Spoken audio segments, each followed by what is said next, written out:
everyone, and welcome to this week's episode of First Look Final Word, podcast where we take you along to see a new movie with us. My name's Pete. And I'm Trevor. What's going on, all you Londoners checking in today? Oh yeah, okay. We're expecting a big London crowd. Well, they all love the Blitz again. They're about to go see their beloved city get bombed. I guess so. It wasn't just London, you know. Yes, I know. Well, North got bombed too. I was going to ask you because I know Manchester got it pretty hard, right? So, yeah. Well, I mean, it was every major industrial location, I suppose.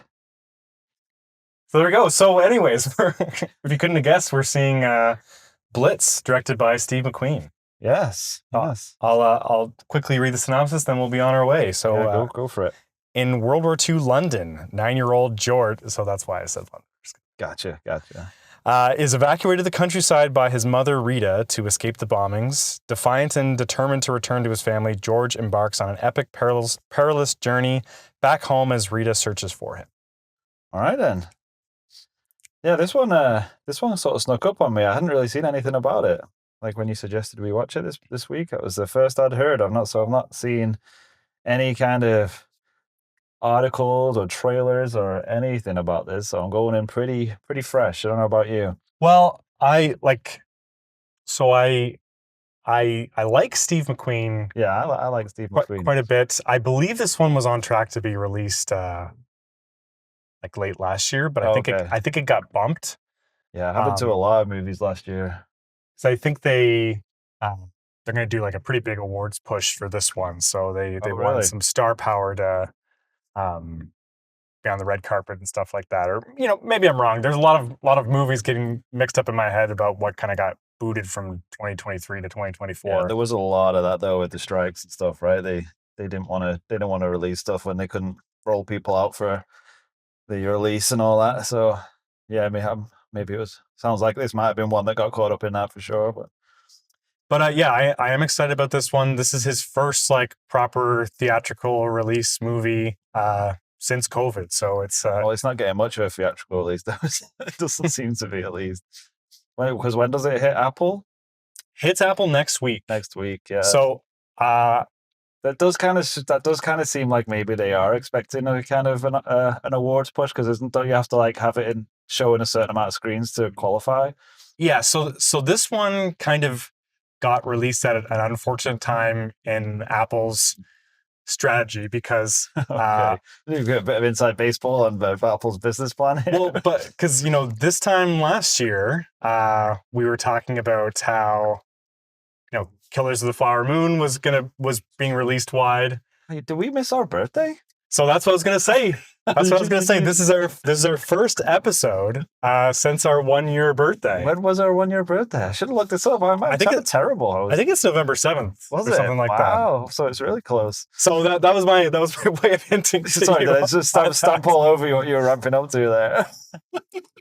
Well, we'll get back to the birthday talk, but I was singing the praises of Apple for spending $200 million on Marty's movie and putting it in the theaters, not caring if it made its money back. Right. That was so they could get an Oscar. Yeah, but they're also they're just trying to build legitimacy. They're trying to build up their platform.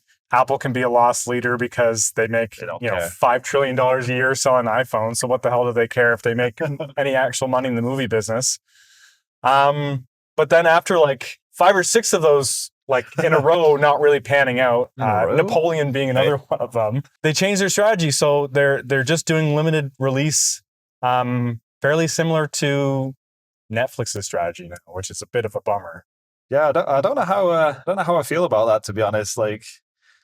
I don't like them wanting to stream more than go theatrical. I think it's obviously not beneficial to the movie industry as a whole, especially for cinemas. Cinemas are hurting. And, what I don't want to see is there to be hardly any movies worth going to the theater to see. Well, and as you mentioned, there's been no advertising whatsoever for this movie. Right, yeah. I assume they're going to have a big push once the Oscar campaigns and stuff start up. True. In earnest. I feel like most of the streaming stuff, though, they don't seem to do any promotion for it outside of just dropping it on the streaming service and putting it on their homepage when you log in. Yeah. So like some stuff just drops, and you're like, oh, there's movies now. Even movies that you've heard about just suddenly appear on like Netflix or something or on Prime. You're like, oh, I guess this is out now. Yeah, like and I don't know anyone who is like subscribing to any service because like a particular movie has just gone on there. So I've always been very confused at how these streamers ever plan to make any of their money back off of these movies. I'm very happy that these movies get made because, very likely that they wouldn't get made anyways. Right. Without this sort of thing. But I just don't understand why you wouldn't want to put it in theaters, at least try to recoup some of your money back. But there's obviously some math that goes into how much you're spending on advertising versus and distribution. Well, it's crazy because even with like the window that they have, right? Like that's always changing back and forth. Because there was a few years ago, like there was that huge push away from it, and then like obviously COVID made that even more prevalent because the theaters were all closed. So there's a lot of just going straight to streaming, and they like Disney thought that might work for them, but then it didn't really seem to do what they wanted to. So it goes back and forth because it went really towards streaming, and then now it kind of swung back the other way. But now it's kind of trying to figure out where it to sit, and like how long of a window do you give it before you drop it on streaming and all that kind of stuff, because it's killer. They can literally kill the theater industry, like because it's already struggling. Like unless there's a massive hits, like the theater businesses are really riding that line. Like unless it's a Barbenheimer or something, then they're really struggling. There's been some real like catastrophes. Yeah, especially this year's been brutal. This year's been really bad. Like what's really hit this year? I mean, Deadpool, Wolverine, maybe. Inside Out 2. Inside Out 2 did real well. Outside of that, I don't know of anything that's done real well this year. Like Warner Brothers had an absolute disaster year. They've been struggling. Yeah, so it's been tough. Like I don't know. Like the solution to me seems to be like have a dedicated 3-week theatrical run. Wait at least 2 weeks before you put it on stream. Yeah, I mean it makes sense, right? But I don't know why they don't pay me. They don't pay me to think, I guess. So well, that's the problem. It's like I think you mentioned it as well. It's they count the dollars, right? They have the bean counters there, and they don't really care what's best for the theater industry or what's best for the medium or art. They're just like, well, what's going to make us money? Oh, well, we don't need to spend any, like you say, we don't need to spend any money on advertisers. We'll just drop it on Apple TV Plus, and then we'll push it there. That's why, I was so bullish on Apple for a while because, like, at least like they were signing big checks over to Scorsese and Scott, and like who cares if they don't make money, but apparently they started caring that they make money. Yeah, that's but at least we got some good movies out of it, or maybe some not good movies, but still some interesting even the good swings. Ones didn't really do amazingly well, right? In terms of money, I would imagine. I can't imagine they got a ton of people signing up because they wanted to see Killers of the Flower Moon. Well, like Apple won the Best Picture with Coda, and who even remembers that movie now? And I never even saw it. Who like went on like and said, "Oh, I gotta sign up for Apple. I gotta see Coda." Well, that's just it, right? And like Coda was like totally fine. And wow, don't praise it too hard. It won Best Picture by accident. Like it's insane. It's totally fine. But anyways, like getting back to Steve McQueen and Blitz, I have to think when he was thinking about partnering with Apple for his distribution, it was like back in the mindset that they are going to give me a big theatrical release for this. So it's got to be a bit of a bummer that this is getting a pretty limited release and then onto streaming. So I got to hope it's going to have a big awards push to drive some interest towards it. Yeah, it's got to be a really, I was going to say Sophie's Choice. We'll get to that. For like if you're trying to get a movie made and it's like, yeah, you can go to one of the big streamers, like, yeah, they'll give you the money, they'll let you do what you want. But yeah, it's most likely just going to get dumped, and you're not going to get the theatrical release you want. But it's like it's either that or it essentially doesn't get made, right? Or it doesn't get made with anywhere near the budget I'm looking for. So yeah, it's a tough one, man. It's tough out there. Let's play my little violin. Yeah, you're always so worried about the movie business. Well, I just don't want it to fail, man. Yeah, I don't want to have to watch movies at home all the time. What are we going to do? We don't have a podcast to do anymore. That's true. Like I need an excuse to leave the house. Right. It's one of the only times I get out of the house all day. All week, I should say, not all day. All right, so should we get into like what we're going to talk about this week? Well, maybe we'll talk about Steve McQueen a bit. Like, okay. So homegrown British filmmaker. We covered quite a few now. Yeah, on the podcast. It's funny, we really have. They seem to be popping up a lot this bit in the past year. Not a lot of like directors of color, right? So it's been like I think him and Nia DaCosta and I guess if you count Miyazaki. Yeah, true enough. So not too many. I am a big fan of his. Like I love Hunger and Shame, like his earlier stuff. Then obviously 12 Years a Slave. I've not seen that early stuff. Yeah, it's like early Michael Fassbender stuff. Really? Yeah, I've not seen that one. Is it good? Oh, so there's two titles. So there's Hunger, and then the different movie Shame. Okay, yeah, it's not Hunger and Shame. No, yeah, thought it was like a buddy cop thriller. Hunger and Shame. Yeah. Come on, Hunger, let's go. Yeah, I think Hunger is pretty good. It's very like quiet and small movie. Shame is is that the one, the Hunger Strike one? It's the Hunger Strike I do in know prison that one. Yeah. Yes, I've not seen it, but I do know that. It's got the very famous like long 8-minute unbroken conversation shot. Oh, okay. Between Michael Fassbender and the guy who played the Onion Knight. I can't remember what his name is. Onion Knight? From Game of Thrones. Right. I don't remember his name either. And Shame is about Michael Fassbender as a sex addict, and he's kind of like sadly porking his way through New York City with his massive wang, allegedly. Not allegedly. I can attest to it. He gets out in that movie, doesn't he? Yeah. I think I have heard of that one. I've not seen that one either, though. Like you didn't pause it on there. Why does he not use a stunt one? I have no idea. Like, he doesn't need a stunt one. He has a stunt Michael Fassbender. Yeah, why don't you Google that? Or you know what, fans, write in that Michael Fassbender uses. Yeah, someone do some research on that. Yeah. But anyways, yeah, and then Steve McQueen, he won Oscar for Best Picture for 12 Years a Slave, which is I have seen that. An incredible movie. I'll never watch that one again, though. It's a really hard watch. One of those movies, right, where it's like, this is incredible, but I do not want to put myself through that again. Yeah, and then I also watched. He did a project with Amazon, and I want to say BBC as well, but maybe I'm just making that up because it's British. Maybe it's Canal Plus. Could be, yeah. Like a 5-movie series in 2020 with Amazon called Small Axe, and there's like 5 movies about the West Indies community in London during the 70s. Oh wow, that really passed me by. I've not seen any of this. Well, I was gobbling up everything in 2020 in terms of content, so I definitely saw all those. A lot of people argue whether they count as movies or whether that's just a TV show or not. Yeah. I think they count as movies, and they're all really good. Some better than others, but it was a very interesting project. So definitely recommend that too. What's that on? You said it's on Prime. So yeah, it's on Prime. I'll have to give that one a shot. So then, yeah, I was really looking forward to this one. His first time. Oh, and I forgot Widows in there as well. Yeah, which one's that? That's the one with Viola Davis, and she's bank robbers. Like all the widows of this gang, right? Yeah. I didn't see that. Came out the same year as Ocean's 8, which is kind of weird because they're such different movies, but both like women going on heist movies. It's a great shout.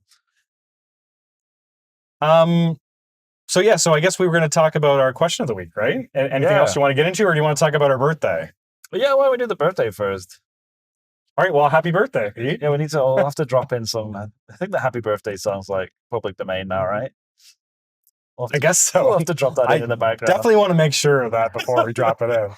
Yeah, I worked on TV once back in the day, and the host sang the happy birthday song, and I was in post at the time, and I was the only one that flagged as like, hey, this is going on like national TV, and we don't have the rights to play that song, like Time Warner don't mess around. Yeah.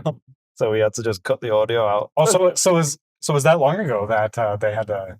Yeah, because it's only been about 10 years, right? This would have been about 12 years ago. But yeah, then it was not too long after that where it came into public domain, or it lapsed or whatever. Because I remember they wouldn't let people like servers in restaurants weren't allowed to sing it or anything. They would like literally come down on people. Seriously? Seriously. Like when you used to go to the restaurants, they'd never sing happy birthday. They'd always have their own like happy birthday or something. Is that why they did that? Like, I honestly never made that connection. No, for real. Like they didn't. So I guess you'd have to. Anybody use that song. I guess it makes sense for like big chains, right? Like your corporate policy would be to sing an alternate like birthday TGI song. Fridays does not want to get sued. That's hilarious. Using the happy birthday song. But yeah, then that whole case like hinged on the fact that the person who had the copyright wasn't even like there was a pre-existing version of the song. Oh, right? Really? I think that's what it was. I don't know the history of it. I don't know. It's crazy that was ever like copyrighted. So stupid. Copyright law. Yeah, this is what you tune in for, guys. Yeah, we're gonna start a legal podcast after this. Yeah, and then you'll find. Anyway, happy birthday, Trevor. Happy birthday. Well, what's been a favorite memory of yours? Man, that's a good question. You know what I really did like when we did the trip to see Dune? Yeah, I was gonna say that too. That was a really good time. Except Justin was here. Yeah, well, it was fine. I mean, we've not done many episodes where we've had guests on though. To be fair, and he was a good guest. That was a good episode. It's technically a little difficult, but yeah, we managed it. We went and got the special fan sneak peek to Dune. That was pretty awesome. We saw a guy driving after that, and his muffler was going all over the road, right? Like the sparks were just flying. That was incredible. Maybe think we got to add a video element at some point to this podcast. Right, we got a dash cam going. I want to do it, but I also don't want to dox where we live. Yeah, I'm not going through and blurring out all the signs. I'm not doing it. I was like trying to think of like, could we do a dash cam vid and then somehow convert it to a cartoon or whatever, so that people can't can't figure out where we live. But then I'm sure some like geofencer will still be able to put it together. Those guys are crazy. I don't think anyone's that concerned about where we are, but you never know. Oh, you should see like some of the fan mail that we get. Like Kenneth Branagh. Like, where are you? I'm gonna find you. Yeah. I figured it out based on episode length and exactly the shadows in that one video. The shadows in the video. Those geo guesses are insane, man. That's crazy. Anyways, I was just thinking though of like when we have had guests. Like I think the only other time I'd guessed was our Star Wars Phantom Menace episode, right? And I think they aren't they our two like most popular episodes. So those two and Boy and the Heron are I feel like highest rated. So like maybe we should have more guests. I think maybe we're just too boring. Just those. That's true. Yeah, people are just clamoring for the guests. Well, then we also had Justin on Police Story. Yeah, that didn't do super well. There's not like a lot of interest in that episode. So there goes that theory. Yeah, there wasn't a huge clamoring for a Police Story episode. Oh well, go check out our year's worth of episode, guys. If you're new to the show, just a rich catalog. Yeah, we got a whole year's worth now. That really crept up on me. This year's gone by fast. Well, yeah. Do we know what number episode this is going to be? I think it's probably like 38 or something because we started off doing bi-weekly. Yeah. We haven't officially really moved to weekly. No, but sometimes we'll do weekly. It really depends on the release schedule now. Would you say we're a weekly or a bi-weekly show at this point? Probably a weekly show that is not tied to doing an episode every week. That's a good way to put it. That's kind of how we do it. It's like, is there anything good this week? No. Okay, we'll just skip and do one next week. Yeah. So what's something you've learned about podcasting in this year? I've learned that doing it in a car is quite difficult. Yeah. There's lots of background noise that you have to get out. What a stupid premise for a show. I know, right? We thought it'd be so easy. We just stick a microphone on. We drive anyway. But no, it's there's a reason why there's not many podcasting cars, I would say. Although I think car review, there's got to be some car review podcasts, right? True enough. It'd be interesting to go back and listen to the quality of those earlier episodes. I bet they're a bit rough. Like we've definitely learned a lot on the technical side. Yeah. Unlike the producing side, I've definitely learned that sex sells. Oh yes. So that's why my voice has gotten progressively sexier as we've gone along. I have noticed that. It's quite nice. Okay. Well, I've also noticed yours has stayed the same. So yes. I'm really trying. I'm sorry. It's okay. I can't help it. I'm not sexy, Trevor. It's okay. Well, it's not for me, but it's maybe for other people. I don't think many people would call Northern English accent sexy. Well, I don't know. People in America seem to like it, but But I don't know. We'll see. We'll see. We'll get a poll. We'll get a poll going. No, this is a terrible idea. Who is sexier? We're not saying who's sexier, whose voice is sexier. You would definitely win. Most of our audience is Canada and US. So. Yeah, but you enunciate much better than me. I do? Yeah. Well, according to like a North American ear. Well, I just mean like I have to edit the podcast and like you come through way clearer than I do. I'm more like nasally. You're more like classically trained. So is that what people are looking for? Like enunciation? I have no idea. It's what I'm looking for when I'm trying to edit a podcast and the audio is not very clear. So like when you're like calling into like a sex hotline, like you're like, could I get someone who sounds like Matt Berry? Yeah, I want to hear it from the back of the room. Matt Berry. I want to hear Matt Berry's sex lines. Yeah. Okay, so I feel like we got off track here a bit. What are we talking about? Steve McQueen, we've not even talked about his movie at all. Well, I'm really looking forward to it. I love historical epics. Yep. Getting into the topic of the day, like we were gonna talk about war movies, but that almost seemed too big. Yeah. We wanted to narrow it down to just World War II movies, and then were there a couple other we said we weren't going to do POW stuff, right? Like, not gonna do POW stuff. There's a whole. I feel like there's a whole other subgenre. To be fair, well, so I also didn't include like Holocaust movies necessarily on my list. Although I heard you say Sophie's Choice, so then I'm like, oh, okay, maybe we can add those in. Yeah, I know what you mean. But they also seem like a bit of a category of their own. I kind of had like sort of like honorable mention, like just sort of tangentially related to the Holocaust, but not really. You wouldn't call it a war movie. So yeah, it's tough. Yeah, it is tough. Well, anyway, so should we dive into it? Yeah, I mean, we've only got 10 minutes left here before we have to get into the theater. So, all right. Well, you got some notes. Do you want to start? I got some printed out notes here. I'm going to look at some of the obvious ones. All right, so we go for the obvious one. Like, so I guess we can admit like Schindler's List then, because that's always number one on everyone's World War II list. Is it? Well, I would say most people would say the other Spielberg, Saving Private Ryan. Yeah, they're my top two on my list. To be fair. Okay, so those your two. Those are the top of your list. This is not really my list. This is just the ones that I came to mind. But I'll tell you a couple of the ones that I came up with that not people don't usually talk about. Although I guess they do, but I really like Enemy at the Gates.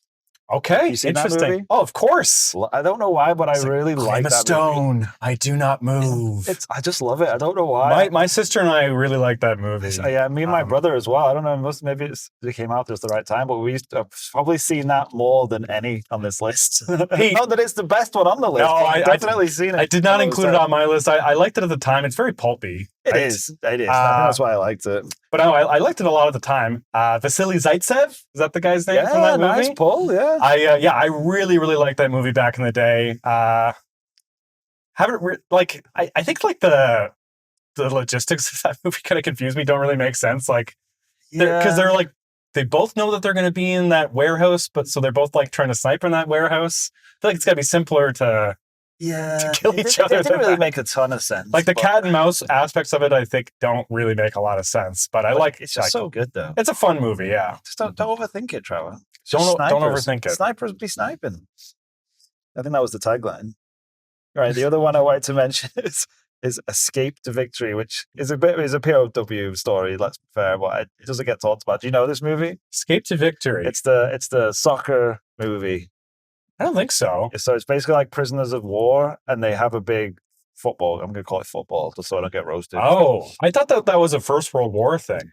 No, that football game. No, well, yeah, that's when the actual game was actually played on the front line. No Man's Land and for Christmas. Yeah, that happened. But no, this is a movie where a bunch of prisoners of war have a football game against the guards, but at the same time they're planning an escape.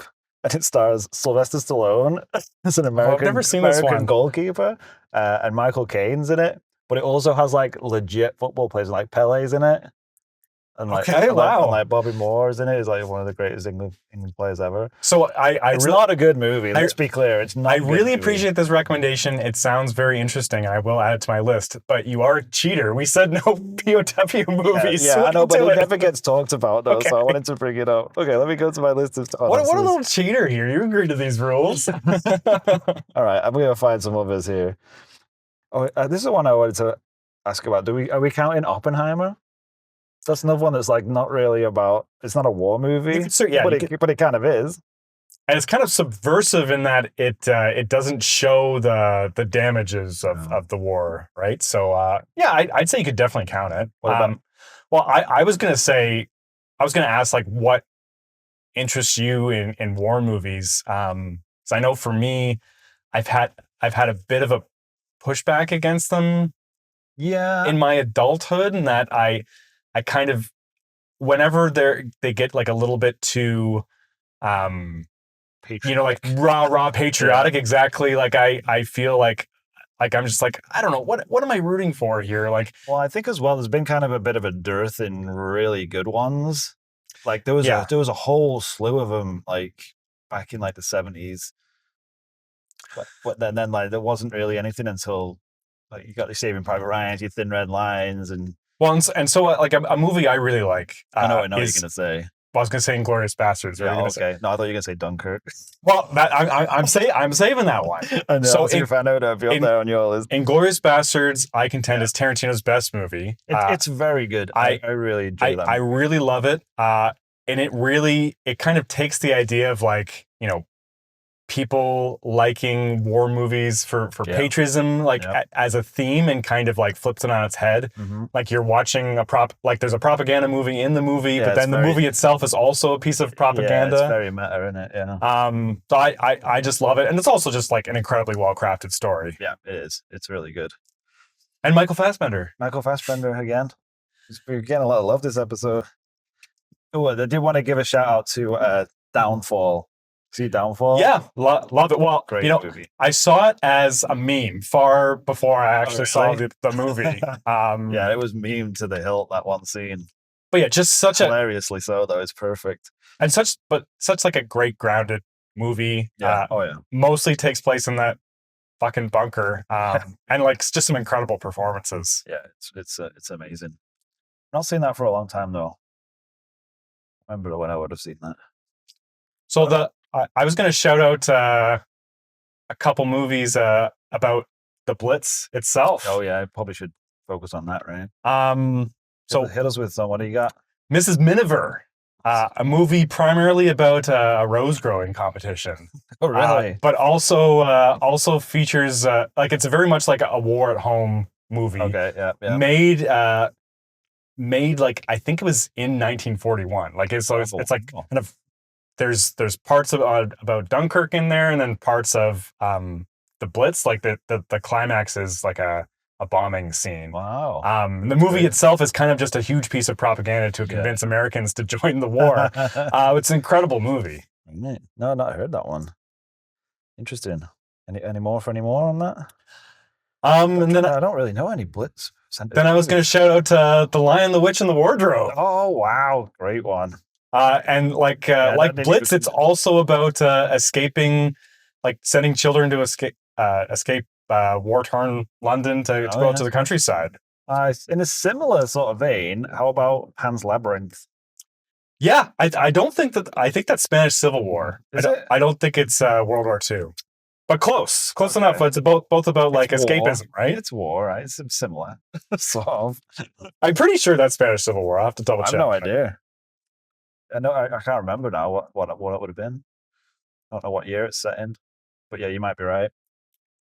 What about like some of the classics, like Great Escape, Bridge Over the River Kwai? Well, those are all POW movies, Pete. Oh shit! No, it's we're not doing that, right? And what about Stalag 17? Yeah. Well, I just gotta think like we gotta save some in the bank for. True. Okay, what else is on here? What have I not seen? Battle of Britain. Have you seen that? Yeah. That'd be a Blitzy type. No, that's not really the Blitz, is it? Well, yeah. It's. I guess it is. I guess it is the Blitz, right? Like they're trying to stop. Yeah. but I think it's more about like it's more about the pilots. Yeah, it's not about getting bombed. It's more about dogfights and stuff. I'm trying to think of what else. Pearl Harbor. Oh yeah. Well, I'll give the good example of Pearl Harbor, which is From Here to Eternity, which is like a good movie about the Pearl Harbor bombings and a good romance movie about before that. So that one. Yeah, it's like a classic Burt Lancaster movie. Oh, nice. About Das Boot. Yeah, that's definitely on my list. That's a good one. I think I never really had plans to go into a submarine. Oh, I can't think of anything more terrifying, to be honest with you. I don't understand how in a world where Das Boot exists, people thought, hey, let's go down to see the Titanic in this crappily built sub. Had they not seen Das Boot? Or basically any movie featuring a submarine? Yeah, like I don't know. Down Periscope, that's pretty good. Well, even down Periscope, like they had their troubles in that submarine. Like it was not a safe place to be. Fair enough. It's just inherently a terrifying thing to be inside of. We've probably missed a few out there. I felt like, it was hard. I couldn't really think about it. It didn't involve W's now that we said we were going to get rid of them. Oh, you know what? I was going to mention the other World War II Spielberg movie, which is Empire of the Sun. I did have that written down. But the back half of that movie is a POW movie. But it's like civilian prisoners, so I don't know if that would count. But it's really good movie. It takes place in China during the war. Okay. Yeah, we didn't really. I know you said you were saving it, but we didn't really get into Dunkirk. I know that you love it a lot more than I do. Dunkirk, I think, is the best war movie ever made. Yeah, don't know why you think that. Well, because I saw it. I think like it's just it's like I think I need to rewatch that because I've only seen it the once and I enjoyed it, but like I know that you sing its praise. Did you see it in IMAX? Probably. It might have done. Does it need to be seen in IMAX? Well, I'm not going to say you have to see it in IMAX, but it's very good. Does it make a huge difference though? Well, I don't know. It's the first time I saw it was in IMAX, so I thought it was really great. Okay. Well, I mean, I'm not saying it's a bad movie. I thought it was great too, but like, it's not up there on my favorite movies of all time. Go see it again. I can watch it at home. Another Blitz movie, Hope and Glory. I've not seen that one. The John Borman movie about his youth in England. Let me see here. Catch-22. So the Mike Nichols movie based off of the famous book. Okay. Really good, really funny. Don't really see a lot of World War II comedies. Actually, I've never seen 1941, which is the other Spielberg World War II movie, but that's supposed to be terrible. Apparently a comedy and apparently bad. I'm planning on watching it soon. What about in terms of comedies, Jojo Rabbit? I don't like Jojo Rabbit. I've not seen it. No, I don't know why I've not got around to seeing it because I really do like Taika, but I was a huge fan of Taika up until that movie. That I'm like, well, and I was like, when I saw the trailer, I'm like, this looks fantastic. I'm really into this premise, and I think it was like really poorly executed. Aside from like a few, like very good moments with ScarJo. Right. I'll probably give it a go. I have Grave of the Fireflies on my list. If you ever want to feel really sad. I think that was the problem. It's like a lot of these movies are just very, I mean, it was a very sad thing, so I guess they can't all be.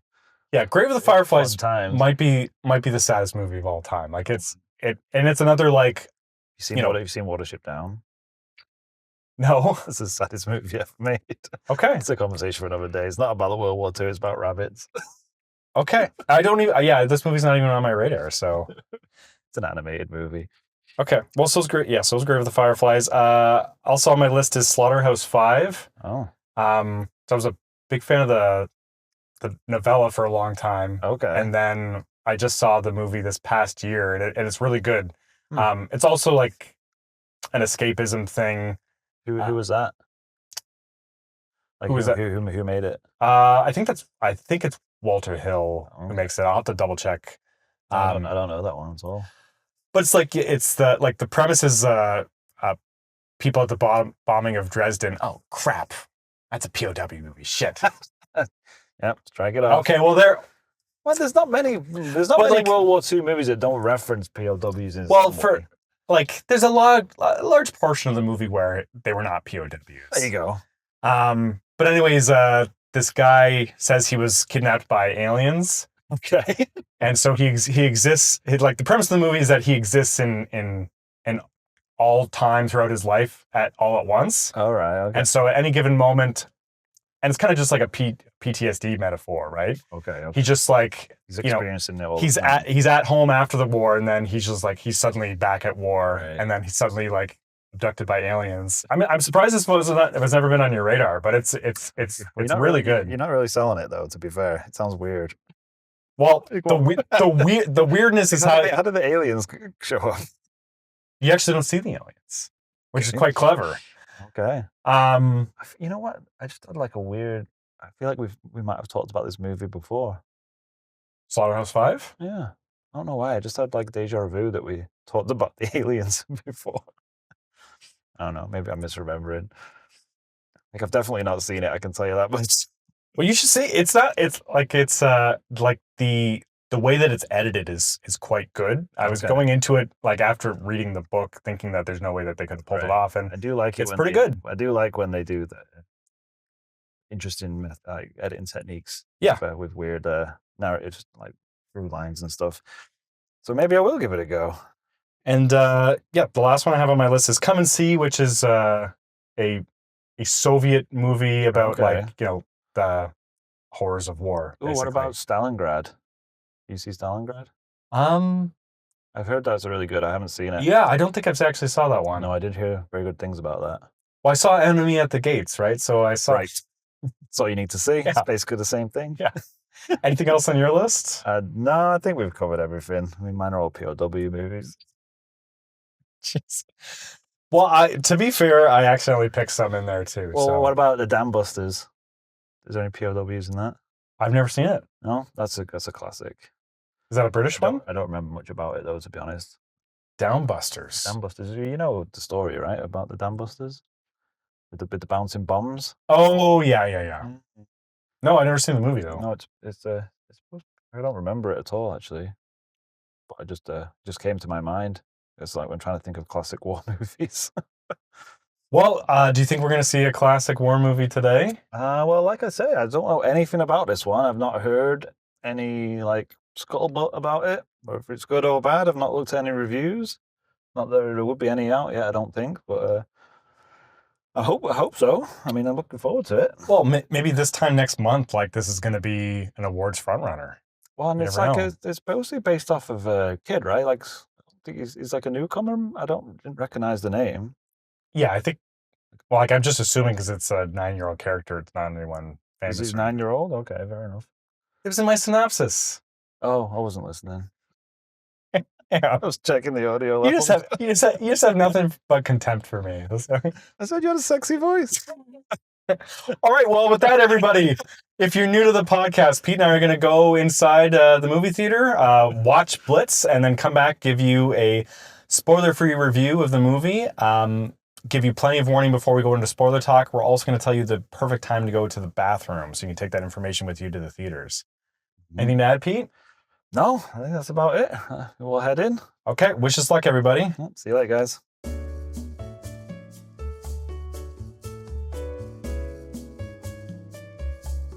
All right, everybody, we're back. We've just seen Blitz. It was blitzed. Don't know what that means. What? That was certainly like a very intense experience. It was quite intense. I guess we could just jump right into it, I suppose. So, spoiler-free review coming up. What do you think, Trevor? Overall view of the movie just coming out, first impressions? Okay, so is it up there with Dunkirk? Not quite up there with Dunkirk. I thought, like maybe to sum it up in one sentence would be, I thought it was a quite good movie that maybe went a little too hard. Yeah. That's what I would say.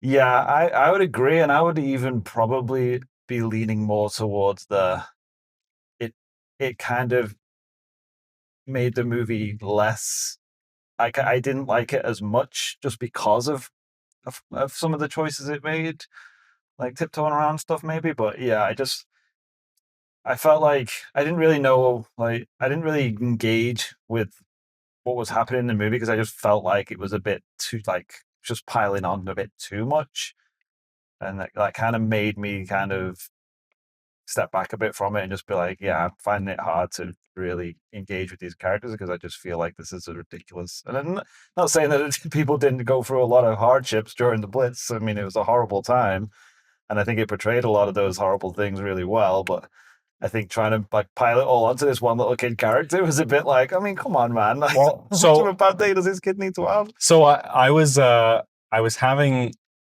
a similar experience during the movie, right when like the fifth terrible set of circumstances started happening to him. Yeah, exactly. Where I was thinking like, oh man, this is like just turning into unbelievable. Yeah. Then I was thinking that, you know, it's not really trying to tell a literal story. Yeah. They're kind of just using the boy George character. Like, I did not mean to just say boy George. The boy whose name is George. Very culture clubby. Jeez. It's late, guys. Sorry about that. I know what you mean. It was almost like that was a framing device just to tell stories about the Blitz. Yeah. So like, and a lot of the story, and like, we won't go into any spoilers, but a lot of the stories that he kind of walks into were stories that were familiar to me from like hearing about Blitz in other areas, seeing the Blitz in other movies. I was going to make the same comment. There's a scene, we won't get to spoilers, but there's a scene, and like there's a comment right at the start of the scene. I was like, oh, I definitely know where this scene's going. Yeah. And then it happened, and you're like, yeah, okay, Jesus. And so then I think I enjoyed the movie better with that knowledge. So I kind of want to impart that, you know, even before we get into spoiler talk, for people watching this movie, that I think there might be a bit of a knee-jerk reaction to kind of dismiss it as a little too heavy-handed, but I'd say think of it more like not as a literal story going through, even though like the movie doesn't really present it as like surrealism or anything like that. No, not at all. But I mean, it does have characters and a through line plot. It's just it's pretty paper thin, and it's more just the person going on an adventure, going to different. It's a bit like Pinocchio in that sense. It's just sort of it's sort of going like into crazy different situations that are all not very nice. Mostly. Yeah. So basically, the main character is just a vehicle through which we can kind of dip into different elements of vignettes about the Blitz. Yeah. It's interesting though, because he definitely had things he wanted to say, especially around marginalized cultures in London at the time. Yeah.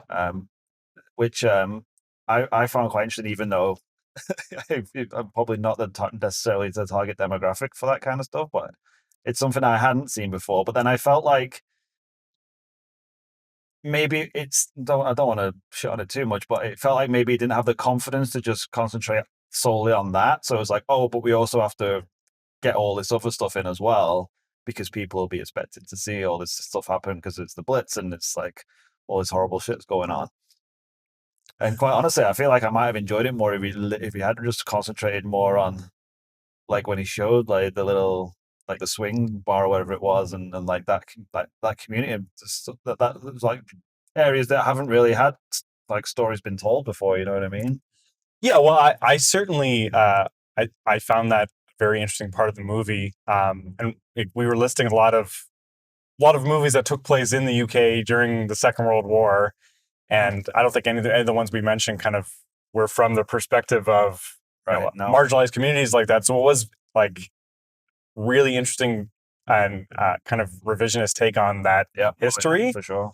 And to your other point on kind of jumping from story to story, I think the strength of this movie's also the weakness is that it's too ambitious. Yeah.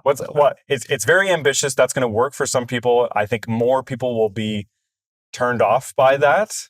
Yeah. It really just kind of wants to, you know, encapsulate everything about the Blitz in 3 days, right? And it's a big task. Yeah, especially for a kid actor. Like to have him be the central focus throughout the whole film, I thought was, to be fair to him, asking a bit too much, to be honest. And like, I didn't think he did an amazing job. I mean, he did all right. I mean, Yeah, he's basically was just like a lot of. It almost felt like he's just a cipher for the audience to be like, hey, yes, here's some exactly. eyes to look through so you can experience this. Like, I didn't really get any sort of understanding of what his character was like what is more of his motivations, what, like, apart from like, oh, this is shit, I wish I was with my mom. It's like, yeah, I could get that from the very first scene. Like, but I didn't really learn anything else about his character for the whole movie, and I don't think the movie was trying to tell me it really. It just was like, no, just imagine you're a kid and then you're going through all these situations, then you just react how you would react. It's like, okay, yeah, don't know. Yeah, well, I would agree that I don't think that he was outstanding in the role. I also think, like, it's certainly not his fault. No, yeah, I like don't want to shit like on a kid actor. child acting is really hard. Like, finding the perfect child actor is hard. Yeah, and asking him to carry the whole movie, I think it's kind of tough as well. And like, not that it really hinged on him or his performance. Like I said, I don't think that's what they were really trying to do. And I feel like I'm giving the impression that I didn't like the movie, which is not the case. I thought it was really good. I just feel like there was an emotional through line that I was, looking for, that, by the ending, I felt a little hollow. Yeah, a little. It was a bit like you say. And honestly, like, I mean, we're both like parents of young kids, and I've got a young boy. Like, I've got a 9-year-old boy myself, and that's the main thing. And like, so when this started, I was like, oh, I'm gonna be gutted by this movie if it's about like struggling with your kid and him, and like I was at the very start, like even just the very start of the movie where obviously she sends him away in the train. That's the whole crux of the movie. It's not really a spoiler, as a lot of parents had to do, and like that was like gutting emotionally, like me thinking about having to do that. But then it's like the more it piled on, the less it affected me in that weird sense where it's just like you become numb to it. Oh, yeah, interesting. Okay, I think I'd agree with that. Maybe that was like a point it was trying to make. Like, when you have to go through this much stuff, by the end, you just kind of feel a bit numb. Because by the end, I wasn't like that. Like, I was just like, okay, fine. Like, it's just more. Well, like, going back to that, one of the first scenes where he's being put on the train. Again, that's not a spoiler because the synopsis is that Saoirse Ronan puts her. Am I saying it right, Saoirse? I got to get in and get out really quick. To see which one of us was going to try it first. She takes her son to the rail station to put him on a train to get him out of the city, and he says, "I hate you," and runs off. But she sees he gets on the train. That moment felt just absolutely so real to me, and just like so heartbreaking. Yeah, it's brutal that so many people had to do that, and so many of the vignettes and sequences of this movie are really incredibly well done. The standout is there's a nightclub scene I would tell everyone to look out for. Mm-hmm. I think that was all just masterfully done. Yeah, and then the way that the movie will transition into, like, to go from joy to horror is really, really well done. And I think it captures the emotional reality. But then, just... You know what I like thinking about it right now. You know what it kind of almost feels like, and I was thinking a bit, not to be harsh about the film, but it felt a bit like, maybe this is more because I had it in my head that it's Apple TV. It felt a bit more like a TV. I feel like I say this every week, but it felt like a bit more like a TV miniseries, like almost. And it kind of would have lent it to that, where you could almost just do like every episode's a vignette about a different group of people. Like, it didn't have to be the same kid going through this every single thing. Like, it could have been one story about a kid getting put on a train, then another story about a different point of something that happens. Like, there wasn't really anything tying them together apart from this one character kind of just wandering through all this stuff. which just became a bit like unbelievable towards the end. Where it's like, there's no way this one person's gone through all this stuff in one day, and like he's keeping it together. He's like a 9-year-old kid. Like by the second thing he comes up to, he would just be a mess. He would be done. Like there's no way you're going through that. And I guess it's a movie, and kids are very resilient. I mean, they are, I guess. But jeez, well, I don't know. What do you think? Like, I think it would have like. I could have seen him that being developed to be like, this is a mini series about the Blitz, and like every episode's going to be like one of these stories. Yeah, well, I see what you mean. I think ultimately that would just be a different project. I think I do consider it a strength that this movie is able to touch on so many different grounds throughout a pretty short runtime. I think it was about an hour and 45 minutes or something. Yeah, it did clip through quite a bit. Like I do consider that a strength. I really just wish that there was, like, without giving any spoilers, there was no good moment of catharsis by the end. Yeah. Well, that's what I mean. I feel like it just had it had too many threads dangling. Like it had too many things going on, and none of them were really had time to really get into and really resolve in a satisfying way. It was kind of just bouncing onto the next thing, and we'll leave that behind. Yeah, I think the movie might have been a full star better for me if it was almost leaning more into being dreamlike. Yeah. Because there are like several sequences in the movie where you can't tell if the character is awake or not. I feel like if it did lean more into that, but it's kind of too grounded and too unbelievable. Right. Yeah, that's fair. And I keep sounding like I didn't like it. I really liked it. I feel like there was something here that could have been,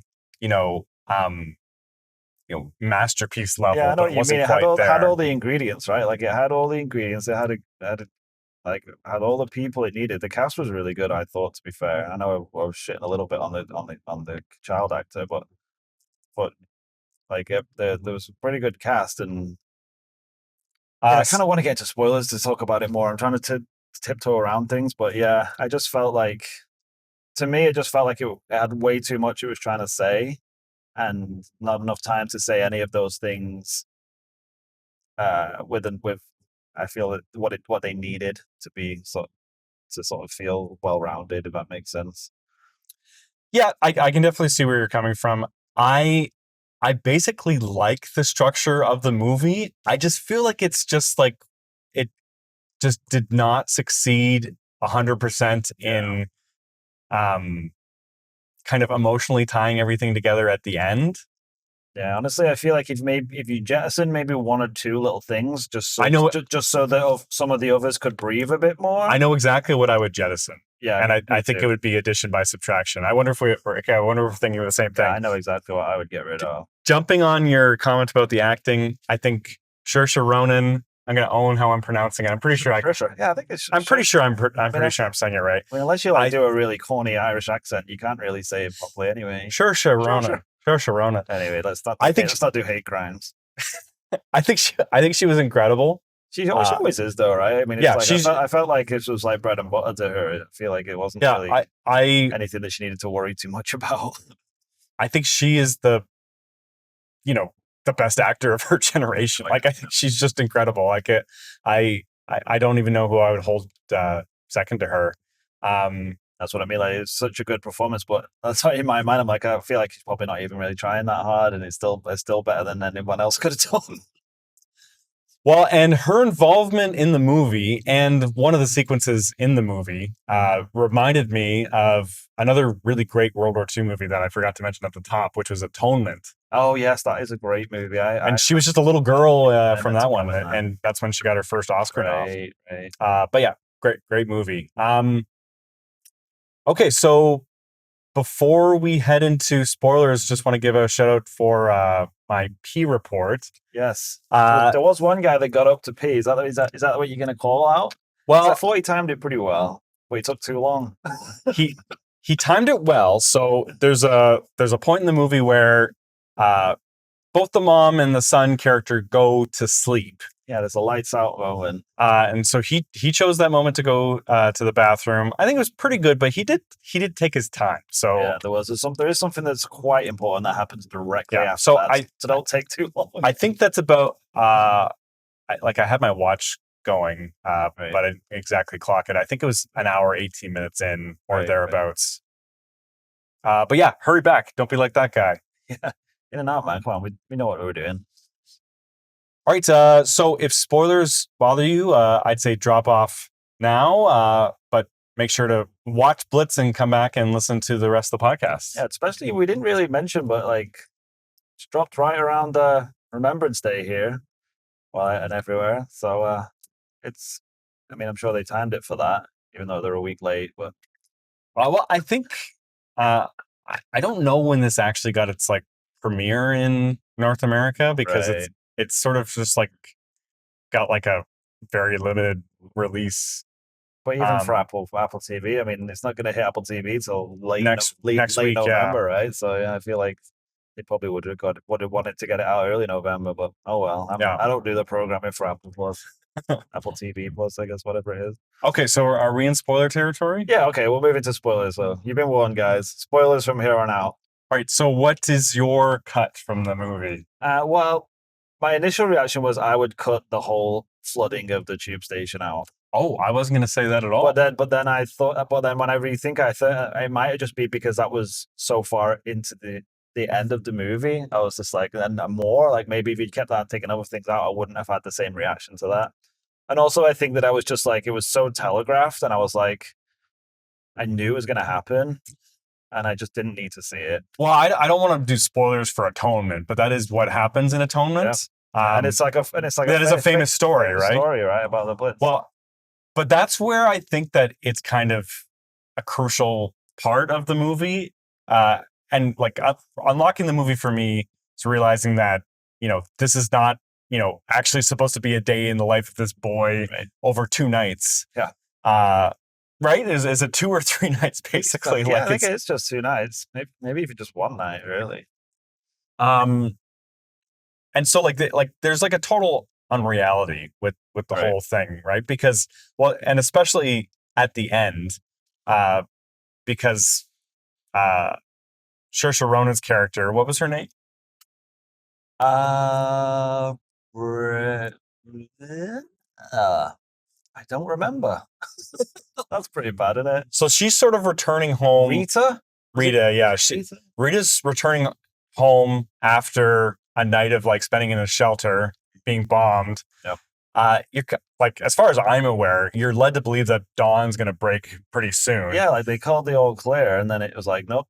And then he returns home and sees that like all that stuff got bombed.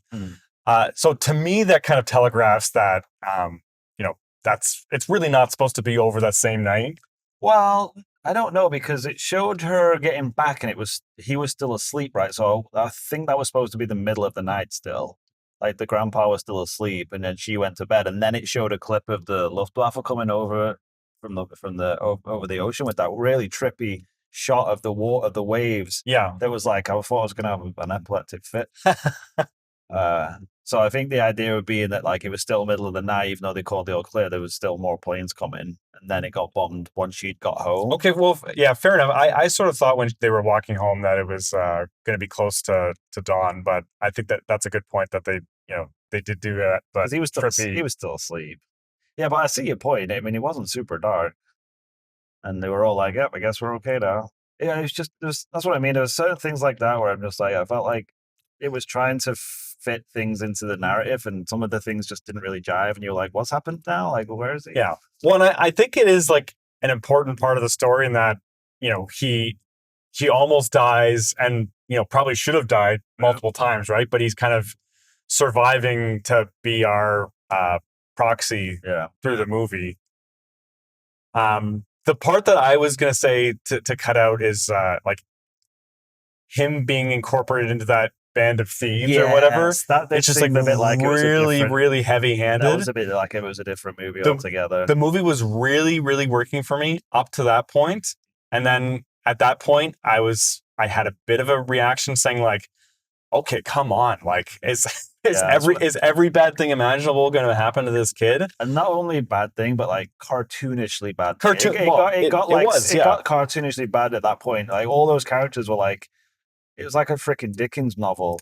Well, exactly. Like it's supposed to be like Oliver Twist, like there, like like over the top style. It's like so you don't need to do that. So that was the point where I had a reaction, but then I think they were setting that up though for that, like that you said, that amazing scene of that, like them all dancing, and then it just like cut into them all being dead.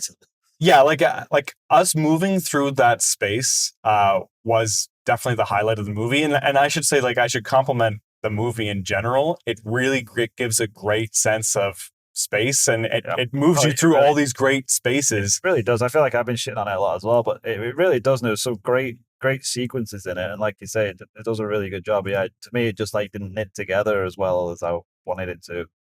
Like, even just being at Rita's work, I feel like that's just like such an incredible set that they put together, and it's such a great feeling that they had. But in the multiple shelters, I feel like they also really like captured a really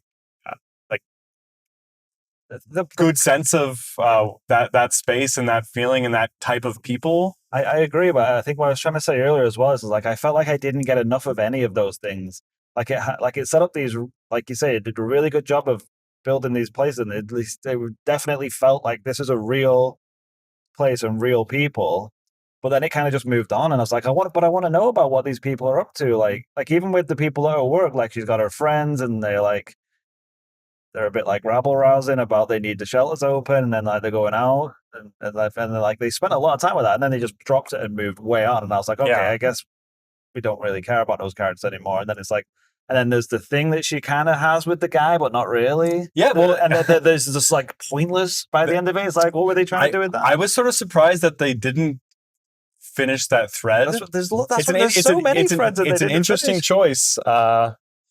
If I'm putting myself in Steve McQueen's shoes, saying, why did he go about doing this project the way he did? Yeah. I would say tell us what he was thinking, Trevor. That's not what I'm trying to do. What I think he was trying to do, I think he was approaching it that, the Blitz and maybe kind of just British history in general kind of ends up with these narratives that end up being very broad. We have a very kind of telegraphed history of what a certain experience was like. For the Blitz, it's, there's this terrible destruction, but it's all the community kind of rises together and fights it together. Yeah. And then kind of Britain emerges stronger because of it, right? Yeah, yeah. And I think for this movie, he's saying that, London, even just taking London's a complicated place. It's not just a bunch of white people. There's classes there. There's, dozens of different races and cultures kind of all operating in the same space. Yeah. All of which have their own stories and their own takeaways from this, unifying but separating experience. I think that was kind of the point of the story that he was trying to tell. Like, so kind of jumping around from story to story to story to make that point is sort of necessary. Where I take, where I wish it had done a bit of a better job is kind of just making you feel a little wholer by the end of the movie. Yeah, I just felt like it kept introducing new characters and then just moving on. And like I kept thinking like, oh, how is this relationship going to develop with this character? And it's like, oh, I guess we're done with that character now. Like even the very start where he's on the train and there's that girl sitting across from him, and she's like, I'm gonna be that character who befriends you, and it's like, okay, we're friends now. And it's like, peace, gone, and like, don't even think about her anymore. And then he meets the new kids on the train, the three boys. It's like, okay, now we're with this crew and they're going to be together. And it's like, he's dead. Well, now we'll move on. It's like, wow, okay, geez. That scene hit me pretty hard. That was brutal. Brutal, man. Yeah, that was when I was like, oh man, this is going to be bad. But that's what I mean. Like that worked really well, but then it just moved on from that so fast, which I guess was the point. Like he's just trying to get home, so you got to keep moving. But then like he's on to the next thing, and then I really did like him meeting the the Nigerian guy. That was another part I was going to call I out. was like, oh, Chris is a great character. These guys are. This is working really well. And they're like, oh, guess what? Now he's dead. You like him? He's dead too. And you're like, oh, all right, I guess. Now let's move on again. Well, yeah, I would want to talk about that scene a little bit because I think it is one of the strongest in the movie, probably like the strongest section of the movie, and it digs into George's backstory. And I think that's what when I was saying, like, I think that's what he wanted to talk about in the movie, right? Well, I think that's what McQueen was like.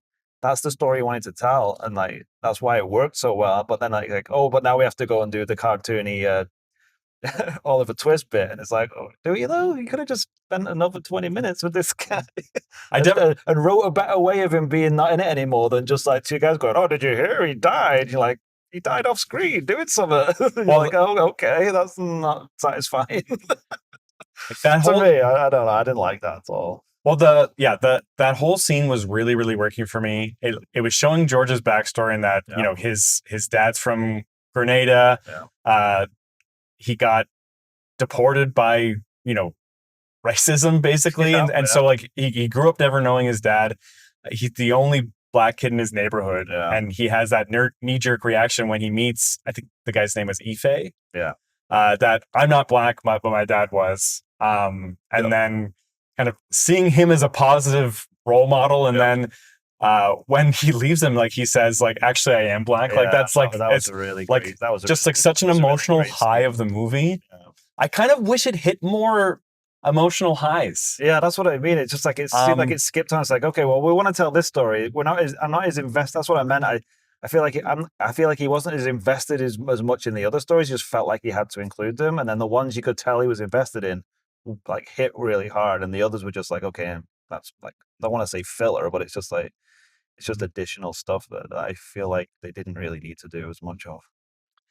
Yeah, well, and the ending, I think I do not really like, even though the movie's clearly building up to it the whole time. Yeah, I was wondering that because when he was like going back home, I was like, they're either gonna say everyone's dead in his family or he's gonna die. Like that was what I was saying, and in my head I was like, I'm not like either of those endings. I don't know how this movie ends in a satisfying way for me at this point, unless it's just like happy ending, which it sort of was.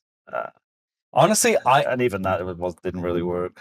I think that, like, I think it would have been a stronger ending if, say, every house in that block of houses was gone except for that one. Really? And then that would have been daft, though. No, I think that would have been, because then like it leans into the unreality of the movie. True. And it allows it to end on like an emotional high, even though we know that it might be phony. Yeah, actually, you know, that's a good point, and because it could have been like, maybe he did drown, and this is all just his dream now that he actually made it home and everyone was fine. But then I think, well, and I really don't like doing this because like the movie for you. Steve McQueen is an amazing director, and he has a vision. That was the ending, and that was the vision he wanted to tell. I was just from the perspective of the audience, it's a movie where like you're kind of hit over and over and over again, and it's a bit much leaving the theater with that gut punch still. Now, maybe this will sit better with me tomorrow after I have a bit of time with it. Yeah. But like as an experience in the theater, it ends up like being a bit too much piled on. Yeah. But again, that's what he was trying to do. Yeah. So like in that respect though, I was thinking, I feel like maybe he's just going to he's going to end the movie by being like, and then his mother's dead and he never got to reunite with her and apologize for saying they hated her. And isn't that a miserable thing that happened? And that would be the end. And I was like, if he ends it like that, that would be ballsy. And that would be like, yeah, it's horrible and everything horrible about the Blitz is here. But then I was like, but if he does that, I'm going to be so upset because I hate that. So I'm glad he didn't go that route. But then he kind of didn't go, he just kind of did it in between. Like, well, his granddad dead, that's sad, right? But he got back with his mom. He was a good piano player. He was a good piano player. Yeah, so like as I'm leaving the movie theater, I'm wondering like, what is the takeaway I'm supposed to have other than like this terrible Blitz was hard hit feeling. Yeah, well, and that's what like, and I said earlier that I have like a bit of a pushback to war movies. I do like this one much more than the average. But that's war what movie, I felt watching it. So it's like we understand that it was horrible. We know it was miserable. We know it was a hardship for everyone. It was a brutal time. Like, can you just tell a story and not have to explain to us how miserable it was? Because we know how miserable it was. You can show it, but don't make that the crux of what you're trying to tell me because I know it was bad. I don't need to. I don't need to see that. Like, I don't need to be told that the Blitz was miserable. Yeah, I can certainly see that perspective. That might be callous of me, but I don't know. I just feel like it could have told an interesting story with that as the back. Yeah, I'm sort of there with you, but sort of just like also digging what the movie was trying to do. Yeah. I feel like this is one that, 6 months down the road, I think back to, and I think, maybe that's better than how I remember it. Like it's getting better in my mind, and Honestly, maybe it'll be better in a rewatch. A bit of where I'm coming from as well. I think it might be just like growing up in Britain. Like, heard a lot about World War II and the Blitzkrieg and all that stuff. So like, none of it was really like revelatory to me. It was just a bit like, I know, I've heard the stories. Well, I've seen it. That's an interesting point. So that reminds me of an interview that I heard with McQueen when he did his Small Axe program. Yeah. So basically, he did 5 movies taking place in the, I think, 60s, 70s, and 80s, all with the West Indies community in London. And in the interview, he was asked, like, why did you choose to tell these stories? And he said, like, this is my parents' generation. Yeah. I want to tell all these stories before they disappeared and people kind of forgot about them. Right. So thinking about kind of what you just said, maybe like this is kind of like his packaging of all these stories for like a younger generation that might not be as aware of it. Cause like maybe, but that's my point. I think like the stuff that I wasn't as aware about is obviously the stuff like you're saying, all the stuff about the marginalized communities and stuff like his parents and grandparents were probably part of. Like, tell that story. That I found those parts of the movie very interesting. Yeah. What I don't need to see is like bombs dropping on buildings and planes crashing into buildings and like probably cartoonish bad guys trying to steal from dead bodies. That's what like a thing I'd have to say in the movie's credit. If you were, say, like a 20-something going to see this movie, do you think at the end you're like, I can tell you kind of what the Blitz was like? Yeah, that's fair. That's fair. I mean, like, I guess trying to put yourself in the shoes of someone who maybe has not really any idea of what was going on back then, they'd be like, oh crap, that was probably very, very horrible. And then maybe it's challenging those like predominantly white views of what the Blitz was like, because I like, it never even really occurred to me that they might have a black like air warden that's going around telling people to turn off their lights. That's right. True. So he was treated like shit from people. He's just trying to help him. Yeah. No, that's what I mean. I like that. I'm for representation. I like that stuff. I just wish that they'd spent more time on that, to be honest, in the movie. I completely agree with you. Those are the parts of the movie that work the best. Right? That's what I mean. I felt like because that's what he cared about, right? Just like take out the Dickensian stuff. It's just like a little, just too overbearing. But yeah, I still like this movie. I just wish I liked it more, is kind of how I would sum it up now that we're sitting in Pete's driveway. Yeah, me too. I'd agree with that. That it did a really great job. Really great. It looked great. It did a really great job. But yeah, it just didn't all knit together for me how I would have liked. Yeah, I guess a final note for me would be, I think Hans Zimmer is a genius, but like he also like sometimes he needs to chill the fuck out. It was a bit overbearing. The whole movie was overbearing, though. So maybe sometimes I think his score is just so perfect and so in tune with the movie, and sometimes like it's just like George walking upstairs And then the score is like, ding, ding, ding, ding, ding, ding, ding, and I'm like, oh crap, something's building up. And then it's just like, nothing happens. I'm like, what are you doing, Hans? What was that about? Well, that's what I mean. I feel like it must be a purposeful thing that they were doing, right? It's like, So, it's like ramp up the tension here, do what- it. And arguing in his favor, like, you know, maybe like life in wartime Britain, you never know when something bad's going to happen, right? So it's the feeling of dread. There was a lot of like building up in the sound design and building that tension, and just boom, nope, nothing happened. Yeah. And then just like move on to the next thing. Think that the moment in that dance hall when they stop the music and then they hear and then just like the hard cut, like yeah, that was amazing. And it's so much better that they didn't show the explosion. Yeah. Well, I was a bit.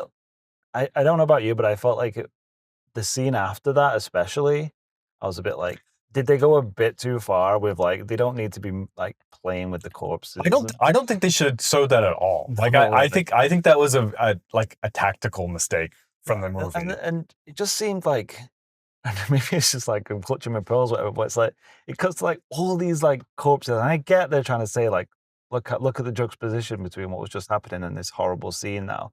But then, like, you stick this 9-year-old kid in the middle of it, and he's just like already been through so much shit. I'm like, stop! Just like, you don't need to have him be stood there looking at them all. Like I think you could have accomplished the same feeling with just like a couple of like, you know, quick images of the aftermath. Yep. You didn't have to stick. I don't really understand pulling people's fingers off and like pretending to drink champagne with a corpse and making jokes and stuff. It's just like, I don't really understand how like the urchins are like downstairs looting people, and then the fire people are upstairs. They're not aware of each other. Like and then at one point they were really worried that they were going to get discovered, and then immediately after they were discovered, like, and she just went, "Fuck off, go back upstairs." That's crazy. So that's what I mean. Like that whole scene was like, okay, so I guess we're invested in these characters now, and what's going to happen? It's like, oh, he just ran away. Okay, he ran away. Next thing. It's just like that's where that was going. That he just ran away. So why do we even care? Yeah, I'd like to visit this movie again. Probably not in the near future, but like 2 years down the road. Just kind of thinking. I'm not watching a literal story. It's jumping from place to place. Right. I think I'll enjoy it a lot more. I still think that part's going to bother me. Yeah, I know what you mean. It was just a bit too much for me. Like, I'm not like, oh no, a dead body, but it was a bit like, you can pile it on a bit too much. Yeah, definitely. Like, less is more sometimes, especially with stuff like that. Well, less is more. Should we end the podcast Less is more. Okay. Yeah, there you go. That's the final word. we got some stuff to pin first, right? Well, let us know if we're getting our thoughts on Blitz right. Send us a blitz of emails our way. Blitz us. firstlookfinalwordpod@gmail.com. Love to hear from you guys. Reach out to us on the socials. We're on there. Pretty much all of them, I think. You take care of that mostly, Trevor. Not on Facebook, I think, right? We are on Facebook. I've not put anything on there. Are we on Facebook? For about 11 and a half months. Oh, did you make it? Okay. Yeah, well, I used to post. The first few episodes are definitely linked up on there. We've got a Facebook page. You know what? Year 2, we're going hard on Facebook. Maybe I'll check the Facebook page. Maybe we've got like thousands of friend requests. There you go. I doubt it. Anyway. All right.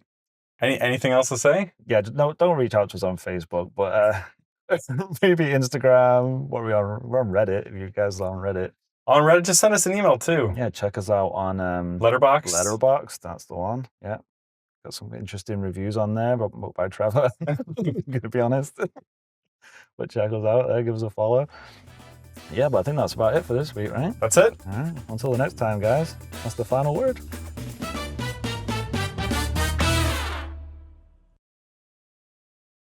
So for the record, do you think Stephanie is wrong about the plaid and the track pants? I wouldn't wear plaid and track pants. Okay, so well, I mean, do you agree with her that going to movies it doesn't really matter? Well, that's what I was trying to say when I was going in. I don't know what you're supposed to wear with track pants. What can you wear apart from a t-shirt? But her argument is that this is too fancy. Well, that's what I mean. Like any collared shirt with track pants is kind of fancy. Is kind of too fancy. So you agree with it? Damn it! I always thought like plaid was like. I mean, it is slubby. It is, but track pants is like athletic, and plaid shirt is the opposite of athletic. So it's just kind of weird. All right, so I'm sorry. No, I mean you do you, man. Work it, make it work. I really just I prize comfort Oh, I do too. That's what I over mean. I don't really anything care. else. Like, go to the movies, just wear whatever you want, man. But yeah, like, and I don't know. I like whenever I put these pants on, I'm always like, what am I supposed to wear with these pants? Like, t-shirt is fine. Like, an athletic shirt is fine. Like, Under Armour shirt or something. We should keep this all in. Bonus content for start a new podcast. First look on fashion. All right, we should Right, we start should it. probably get going, right? Okay.